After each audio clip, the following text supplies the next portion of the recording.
ஏமா நீ பாட்டு வேலைக்கு போறேன்னு சீக்கிரமா போயிடுற. உங்க அம்மா உங்க புருஷனை எவ்வளவு வேலை வாங்கல தெரியுமா? என்ன சொல்றீங்க? வீட்டுக்கு போய் பாரு, உனக்கு தெரியும். சரி நான் பாத்துக்கிறேன். டேய் அத்தை பாத்திரம் எல்லாம் வலிக்கிட்டியா? வலிக்கிட்டேங்க அத்தை. கால் வலிக்குது, கொஞ்சம் அமைக்க வர்றியா? ஆமா, காலைல துணி ஊற வச்சு துவைச்சிட்டியா? அத்தை மறந்துட்டேன், இந்த காலைல ஊற வச்சதையே. மறந்துட்டியா? டேய் என்ன அசால்ட்டா சொல்லிக்கிட்டு இருக்க? காலையில ஊற வச்ச துணியை இன்னும் துவைக்காம இருக்க. அந்த துணியோட வேல்யூ என்னன்னு தெரியுமாடா? உன்ன நிறுத்துமா.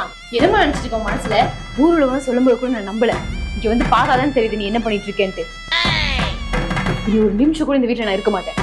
வாங்க போலாம். இல்லம்மா, குடும்பம்னா ஆயிரம் சண்டை வரதான் செய்யும். அத்தைக்கு நம்மளை விட்டா வேற யார் இருக்கா? டேய் நடிக்காதடா. பிளான் பண்ணி என்ன என் பிள்ளை நீ பிரிச்சேல? டேய் பாபு, உனக்கு வைக்கிறேன்டா ஆப்பு. பாபு